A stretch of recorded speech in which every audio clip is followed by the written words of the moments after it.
Okay, welcome everyone to our fourth panel of Data Innovation Day. My name is Joshua New. I'm a policy analyst at the Center for Data Innovation. So I'm going to moderate this panel, which is titled Innovations in Analytics, and Big Data Technologies. In this one, we're going to get into the nitty-gritty data science and talk about some of the data innovation from a perspective. So joining us, we're very pleased to have Michael Wild, Chief of Awesome at Splunk, who I believe wins the best title of anyone today. I'm sorry, guys. Mark Silverman, the CEO of TreeMiner. David Sears, a data evangelist at Tableau. Christopher Surdak, who, among other things, is an author of the book Data Crush, How the Information Tidal Wave is Driving New Business Opportunities. We have Sridhar Iyengar, who's a distinguished engineer at IBM's T.J. Watson Research Center. And then we also have Angel Pizarro, Technical Business Development Manager at Amazon Web Services. So thanks so much for being here. As we start and you talk for the first time, feel free to give a brief background about your organization and some of the work you do. So this panel will, as the other ones, will be a mix of moderated discussion, roundtable discussion, and audience Q&A for people watching at home. Feel free to tweet us with the hashtag data innovation, and we'll hope to answer some of your questions. It looks like viewers are trickling in. Again, so big thank you guys for being here. And to kick off, so innovations in data science are happening so quickly. It's hard for people to keep up. So what changes have you guys seen specifically in the past year that has had a big impact on business? How have these recent innovations transformed the way businesses approach strategy? And feel free to, whoever wants to jump in. Yeah, hey, this is Wild. I'm Michael Wild with Splunk. The Q title is Chief of Awesome. But I've been with Splunk since the early days, almost about 8 years from now. And what Splunk focuses on is we build a platform or an engine for machine data. So all the data that gets generated of all the, machines that we work with, from elevators to trains to web servers to networks to you name it. And what we've sort of seen is customers making huge strides by being able to see human and transactional behavior as a result of what's coming out of the machines. Like, we've seen people take elevator data coming from elevators, data coming from card swipes, and a company in Japan that manages thousands of office buildings. If you think about it, if you have that much machine data, you're kind of omnipotent at that point. They're actually able to use the machine data as a predictor of economic activity if people are going to renew their leases. There's all sorts of really cool use cases that are coming out of the machine data world, whether it's networks and servers and cars and Internet of Things, and that's really been the exciting thing that we've seen and had a lot of success with over the past 10 years at Splunk. Yeah, this is. Go ahead. Sorry. This is Mark Silverman. I'm the CEO of TreeMiner. We're actually a relatively new software company that's focused on developing predictive classification algorithms, and we work in both streaming data and big data environments. I would concur. I mean, we're seeing a lot of machine data as well. From our perspective, what we're seeing is kind of an increasing level of, let's say, complexity with respect to the types of predictions or predictive classification tasks that folks want to do with their machine data. For example, we're working with folks that are doing real-time vibrational analysis to predict, failures of machines, as an example. Just really kind of much more, I'll say, complex analytics. The second thing that we're seeing is, and I think, kind of alluded to before, is just an increasing diversity of the sources of data, and people are wanting to fold in many different types of data streams into their analytics to get much more complex and relevant results back. So those are the kinds of challenges that we're seeing. I'll grab. So Chris Surdak with Hewlett Packard, data guy for them, I guess. And I don't know if you guys, I think you guys are saying the same thing, but there's almost been a point of inflection over about the last 6 or 7 months. Previously, 99% of companies I talked to were doing what I call big BI, big business intelligence. It's the same old questions of the same old data. It's just a petabyte instead of a terabyte. And then they have the expectation of, I'm going to get disruption from that, and that's irrational. Of course you're not going to disrupt. You're asking the same question of the same data. I think you guys are touching on it. There's now new classes of data that I'm plugging into, both machine data, Internet of Things stuff, and unstructured stuff, audio, video. And the people that are starting to succeed in big data are taking data sets they've never looked at before, combining them, and then asking questions that weren't askable before. And that's the real distinction for monetization and business success in this whole arena. So this is Sridhar Iyengar from IBM. Can you guys hear me? Yes. Okay. Yeah, so I'm at the T.J. Watson Research Center working in our cognitive computing research team. I think the area that a number of us are focused on is at the intersection of what was just mentioned, the gentleman from HP, structured, unstructured, and also not just getting what I will call typical BI insights out of it, but get insights out of the unstructured information. I think for those of you who saw the Watson beat Jeopardy a few years ago, a couple of recent things that are worth mentioning is we have an insurance company beginning to use unstructured data in a question answering mode, so that when somebody calls in for customer service, they're actually speaking to Watson behind the scene that's mining the unstructured information and responding intelligently to questions. Another interesting example I will touch on, which my colleagues are working on with a bank in Singapore, is to help a financial advisor not just work with your portfolio, but also at the same time gather insights from SEC filings or financial reports, which is a ton of unstructured information, and using that to help prepare the financial advisor do a much better job at what he or she would typically be doing. So in a sense, the recent innovations we're seeing is combining structured and unstructured streaming machine data, but really to augment and scale the intelligence that domain experts have in specific areas, so that others who aren't as expert could also get value from these insights. Sridhar, could you give a brief explanation to people watching who might not be familiar with the term? What constitutes structured versus unstructured data, and what are the challenges of working with unstructured data that has been, I guess, it's looming over the heads of businesses trying to make sense of all the information they have? Sure. So structured data is what we've always worked with in relational databases, or before that, the hierarchical databases. There's a schema, there's a defined structure, whether in XML or SQL, that tells you what are the classes or the tables and the attributes and the relations. In the case of unstructured data, think the stream of information that's coming from an ECG, or X-rays from a X-ray machine, or just all the voice that we're just talking, and the video that's there that's part of this Google Hangout. All of these are unstructured, and there aren't very good, well-defined query languages and optimization techniques for processing this kind of data. So if you think of the billions of tweets that come every day, or the millions of emails with attachments that are passing everywhere, a lot of that is unstructured information. So having the ability to query, gather insights, and get useful information out of this massive data is a huge problem. It's a scale problem. It's the type of structures that are very, very different. And the technology to really do an optimized search for all of these, we're still, I would say, in the early days, even though the industry has been making progress. There's a ton that still needs to be done. I think that's correct. This is Angel Pizarro at Amazon Web Services. And, the few touch points that we've had are, the scale, the volume, the variety of data coming in, and this whole issue about unstructured data, which could be, doctor's notes, they could be tweets, they could be anything that you can't really rely on specific items of information to be in every single record that you inspect.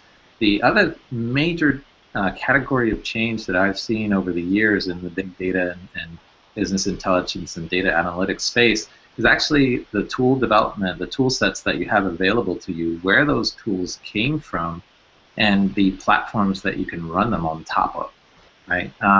Previously, to do this well or do it at any sort of scale, it required really pretty large investments in specialized architectures. That's just not the case today. And the software really moved from proprietary systems to open source based software, so the Hadoop infrastructure is obviously a huge one in the data analytics space. And these are things that came out of academic labs, were adopted by industry, but then as they iterated on top of these software platforms, they actually provided it back to the community in this virtuous cycle of giving back, getting iterations, and then taking that open source software into the next level of being able to handle the types of data that we get these days. Yeah, this is David Sears from Tableau Software. We specialize in data visualizations and working and letting, if you will, the common man be able to look at their data. And I think the big change that we've been seeing over the last 10 years of being in this industry has really been, how do I get the proper tools to users to start making actionable decisions? The gentleman who mentioned about Big BI, we've seen that go down. People try to work with the technology, and yet, I'm sorry to say right now, but the state of the art for a data analyst a lot of times is just an Excel spreadsheet, which certainly doesn't lend itself to big data by any means out there. But they're struggling to be able to get access to the data, and we're starting to see with Hadoop coming along very nicely, as people have said, the unstructured data, we're starting to be able to access interesting data sets and seeing people try to make a real data-driven organization and not necessarily fly by gut, but by actually actionable data items out there. You know, it still, to me, is amazing the quality of analysis or lack of quality because they can't get at data. I think the comment made on the lack of everyone loves to talk about a data lake, and it's this very pristine and beautiful sounding thing, and I'm going to go hang out by the lake, and it's going to be lovely. And what we actually are seeing these days is data swamps. They smell, they're ugly, they're very unproductive, and you dump a lot of stuff into it, and nothing really comes out that's clean. We got a long way to go there. The other challenge, too, with Internet of Things is you have quintillions of rows of data coming every day, and the vast majority of them say, nothing just happened, nothing just happened, nothing just happened. Now, and the one of a trillion times that something interesting does happen, how do I find it in a time frame where I actually can do something with that insight? So going off that, actually, I to interject, Mark Silverman, I believe TreeMiner has taken an interesting approach to this. So so that's known as the analysis bottleneck, where you have, especially with Internet of Things, when you have thousands and thousands of new sensors being uploaded, and you have so many new sources of information, and it's all disparate kinds of information. It's not necessarily data that can communicate with each other. How should companies go about approaching this this swamp? How can they actually start getting value out of it? How can they move forward?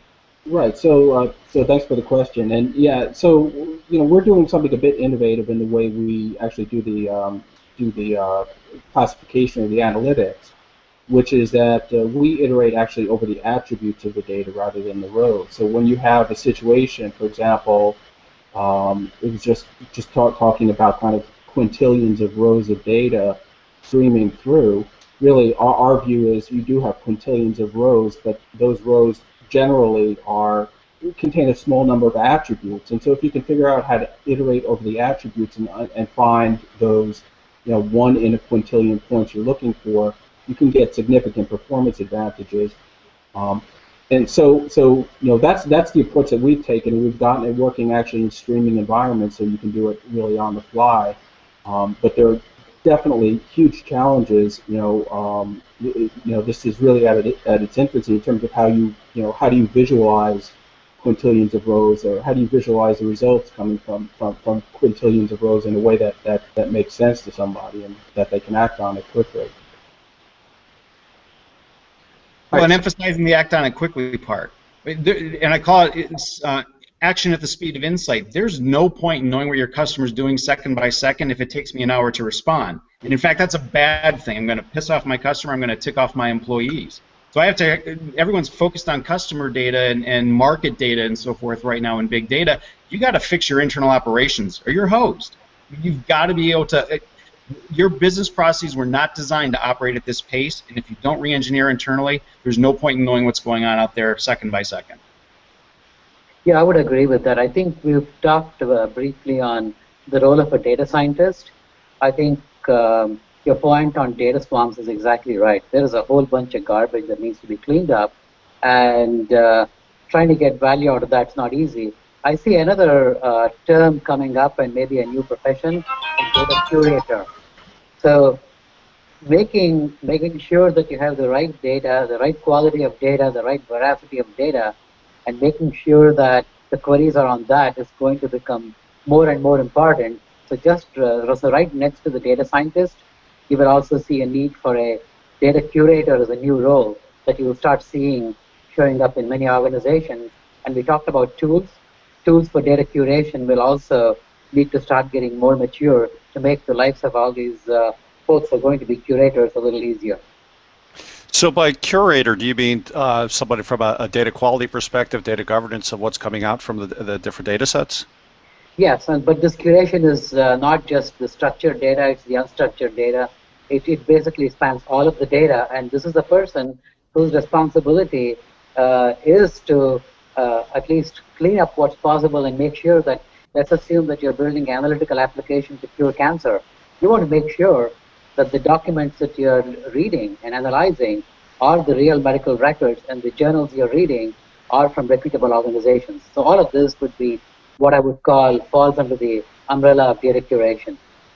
So, Sridhar, I'm glad you brought this up because this is something we wanted to talk about. You know, as companies increasingly rely on data science to drive operations, there's an immediate need for data scientists, data curators, whatever role these people with this specific education can fill.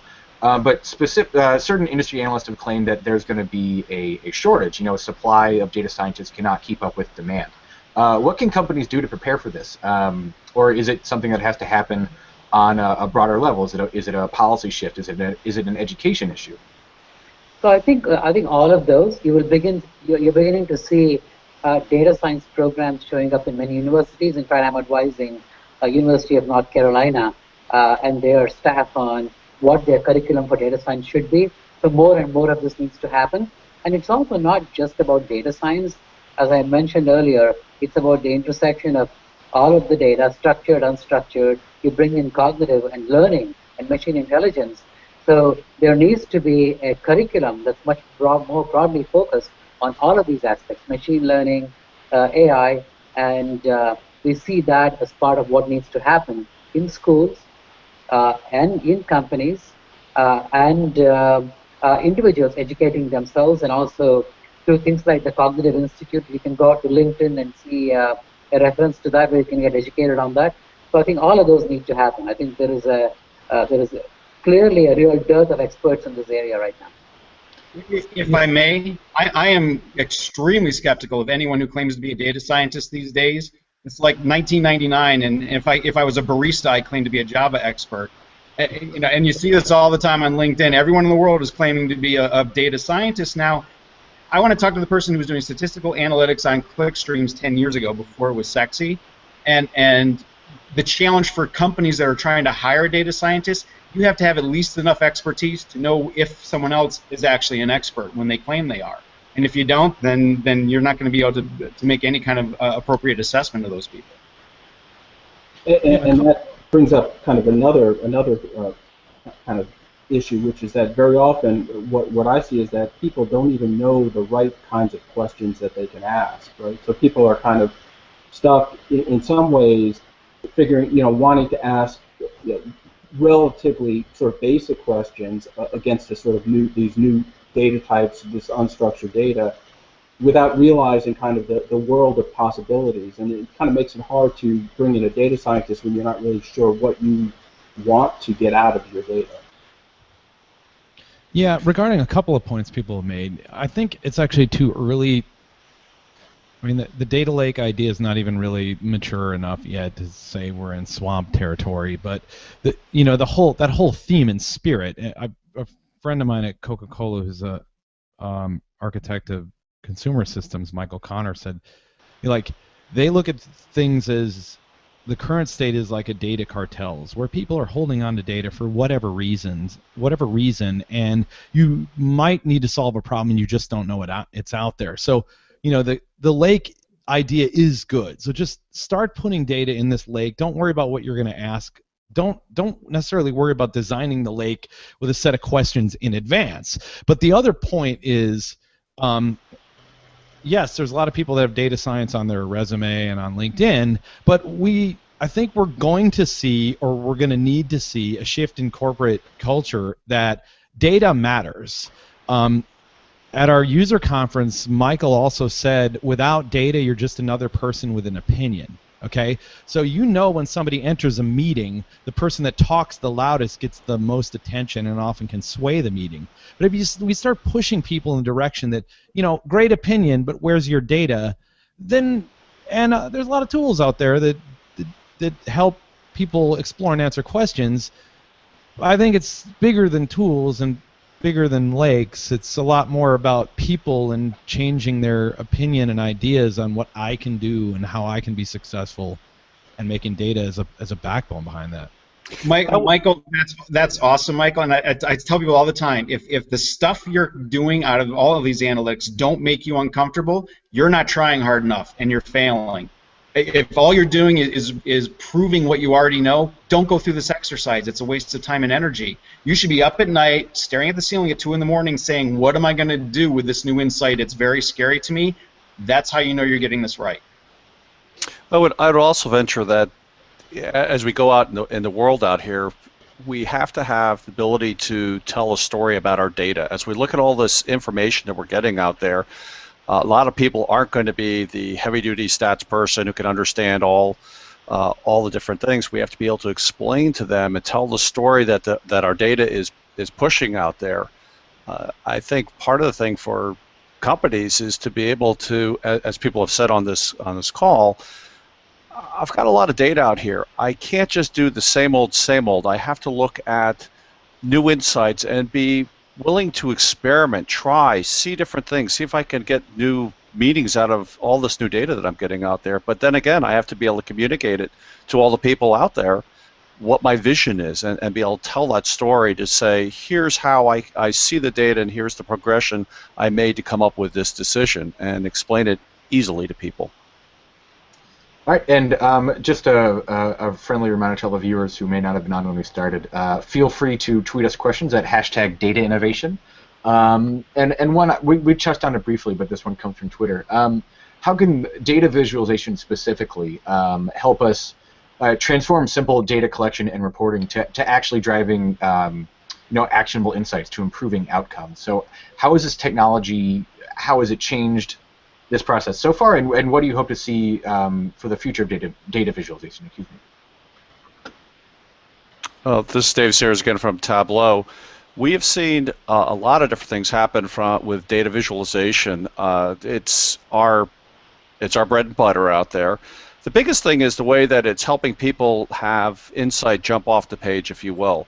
We've typically been looking at business intelligence reports, lots of rows and columns. I'm old enough to say I know what a green bar report from a mainframe chain printer was. And we had a hunt and peck looking for information versus utilizing visualization to see things. I work with the Department of Defense. They were tying together with black box data and looking at approaches for people coming in on runways and tying it together with like sleep cycles. And they could see that if they were on the downside of their sleep cycle after a lot of flying, they were twice as likely to make errors coming into it. So they were able to get very quick insight into, wow, maybe we need to have more rest so that people have a different sleep cycle at that point in time. So we're seeing this be able to really sift through a lot of data that is kind of all the norm, the easy pieces, and see the exceptions where we need to see where we're doing well or where we're not doing so well. So yeah, this is Sridhar. I would agree with that. I think this whole area of visualization using a variety of techniques, I absolutely agree that I think we see enough of these bar charts, etc. New visualizations that can look at massive amounts of data and just bring out what is changing. I think the gentleman from Tableau mentioned visualization when things are changing, trends. Imagine the instrumentation that's actually happening within a hospital, all of the patients being seen, their vital signs. If you think about the old way of doing things, you're looking at a few charts. If you could see all of that live and have a visualization that highlights what's interesting, what are the abnormalities, making that clearly visible to the appropriate physician or nurse, I think new types of visualization techniques are absolutely key. And in fact, I think more breakthrough here, I think, is a way to get better control of the data. It helps understand things better. Great, thanks. And so we talked about visualization. Visualization might be the most obvious, at least, way to see data science in action in a business. So it could be data science, or it could be visualization. Excuse me. It could be something else. What specific the big data technology, if you want to lump them all together like that, has been the most transformative for business, or what do you see it being the most transformative in the coming future as the technology develops? Is it cloud computing? Is it visualization? Is it predictive analytics? Is it something more I guess, a little more sexy like artificial intelligence? Well, for me, I have sort of a digital trinity, I call it, and it's mobility, it's predictive, and it's cloud. You put those three things together, and that's where the epic changes are going to come from. Visualization to me is only really relevant if you can predict if you're visualizing future events, because visualizing the fact that my patient died yesterday really doesn't help me that much.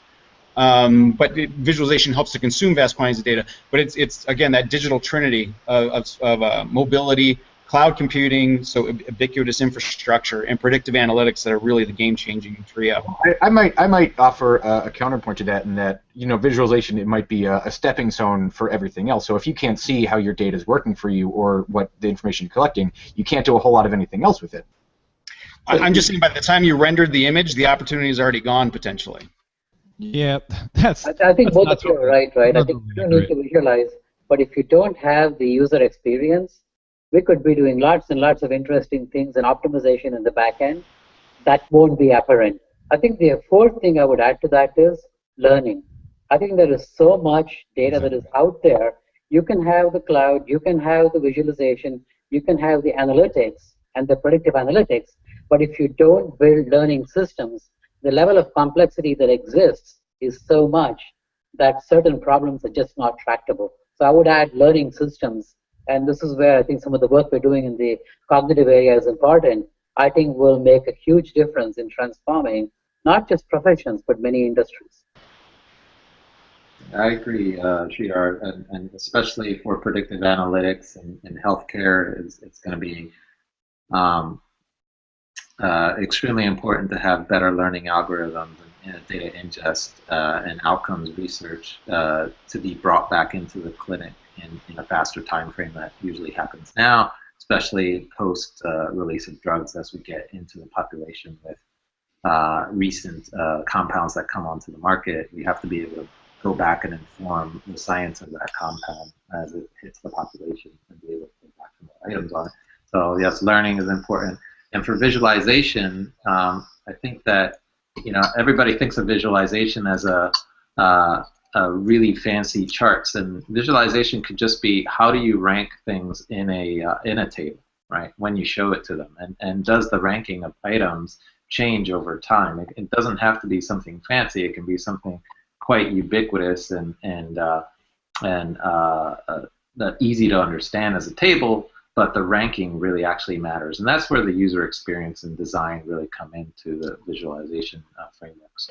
And I think that kind of what makes this point in time really kind of cool and interesting from our perspective is that really it's not any one of these things that are driving innovation in big data. It's the fact that they're all happening together. Innovations in virtualization and cloud computing, open source platforms like Hadoop or Storm or Spark or what have you, and innovations on the predictive analytics side, like what we're doing at TrueMiner. So all these things coming together, I think, is really what makes this a really cool point in time.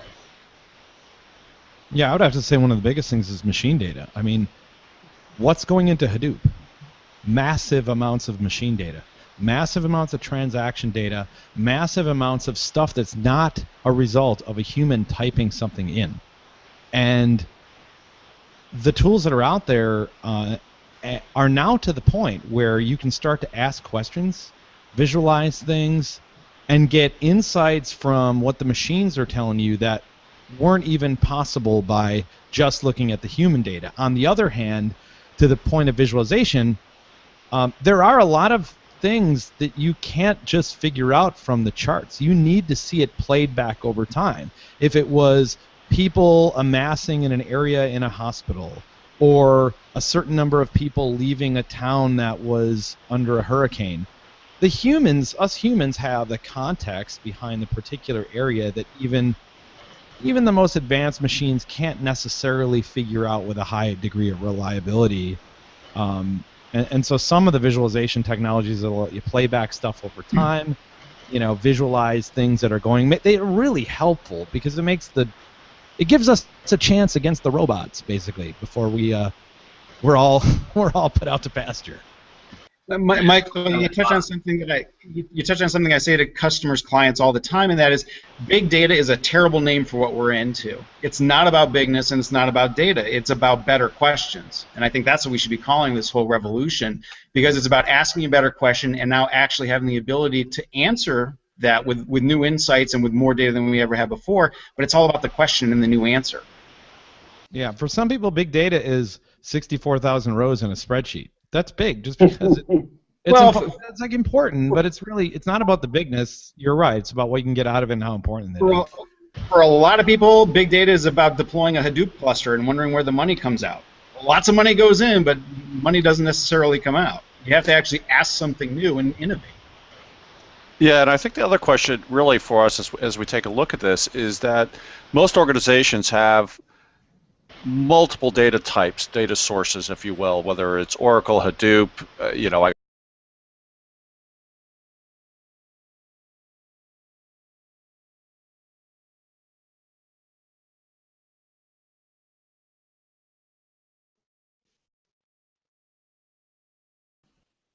Are we back? Yep, I'm back.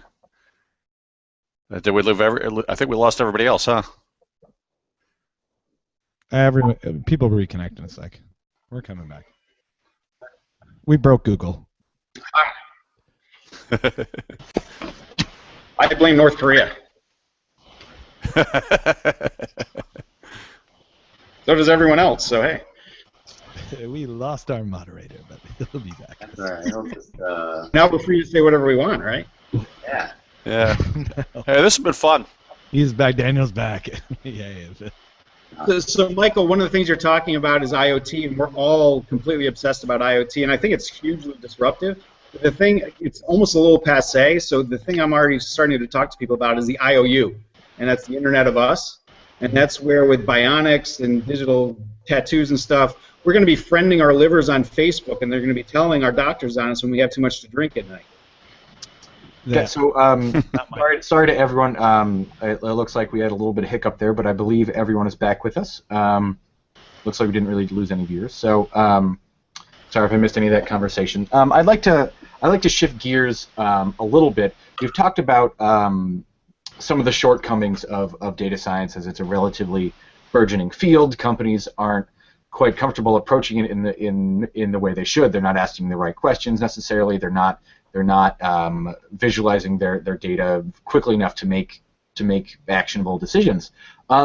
So shifting gears a little bit on the other side of the coin, what are some of the success stories we're seeing? What is being done? Either your company's done it, or helped someone else do it, or you've seen it in the private or public sectors that that business has fundamentally changed because of these technologies for the better. Oh yeah, totally. There's a really cool video on Splunk.com of this company called New York Airbrake. I think they saved the rail industry a couple of $1 billion like seriously, by taking the machine data off of the trains, because their job is to tell the trains when to brake and when not to brake.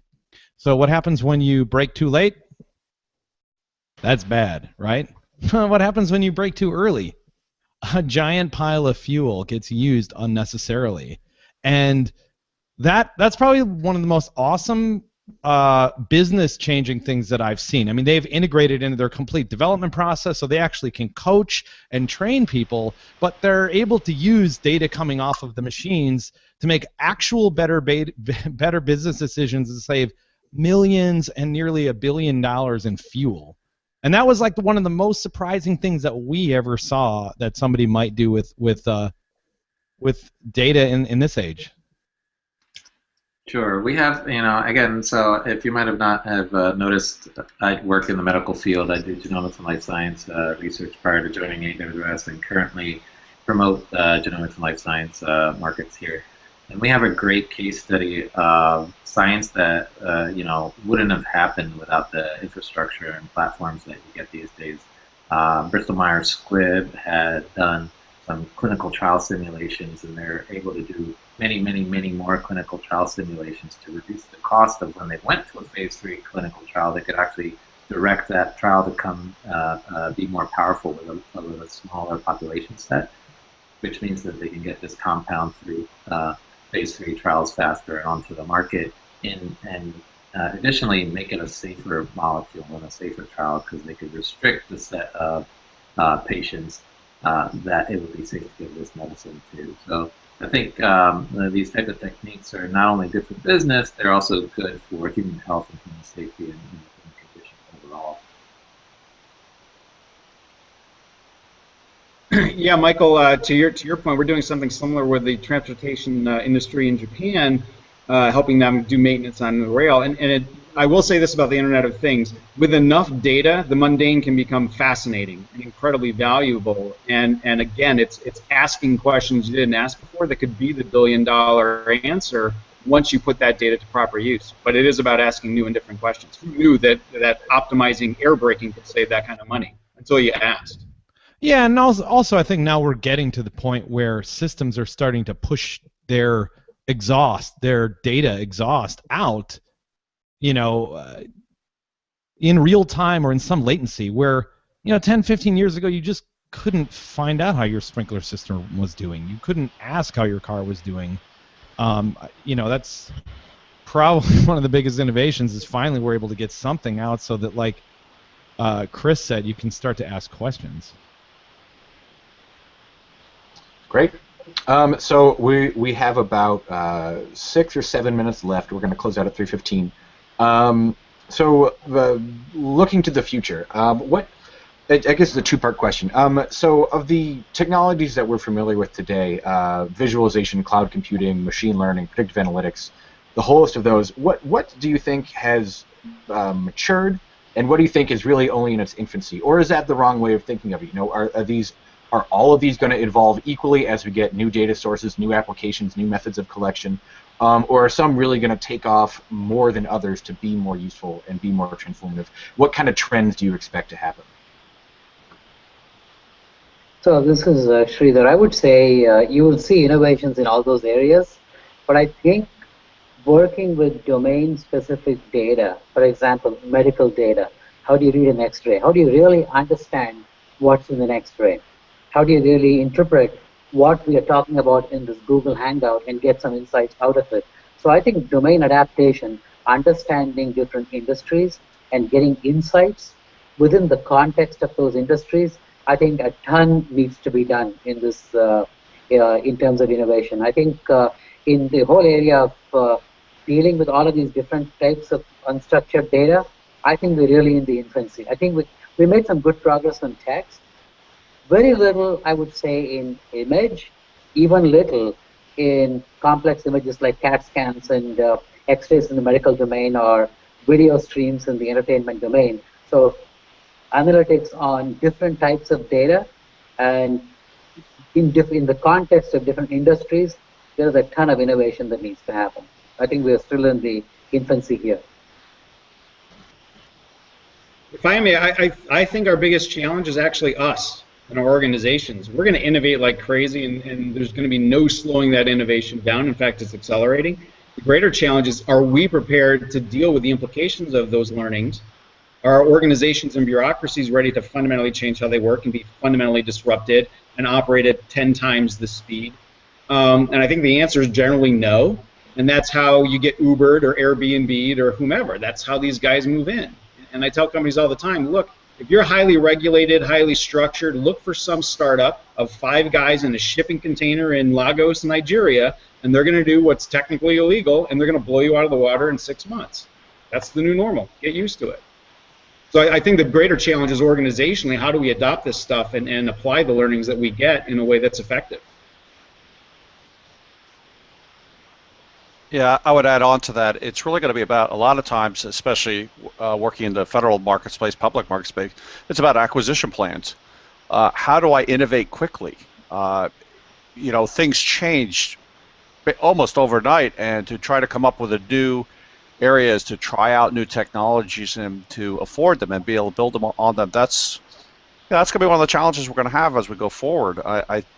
You see more and more organizations going to cloud and putting their data off premise and be able to trust that the security is going to be there, they're not going to get hacked and different things. I think we're going to see a lot of interesting things coming up. I think we're going to see a lot of collaboration between different types of technologies. I think that's going to be important for us. And not one size fits all, but we're going to be interleaving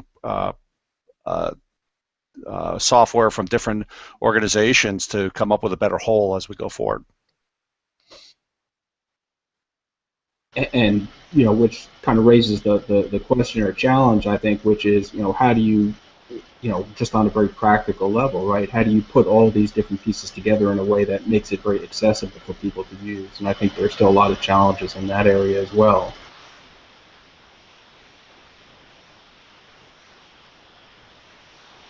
I think another area where I think we need to see some breakthroughs is we're building all these quote-unquote smart systems.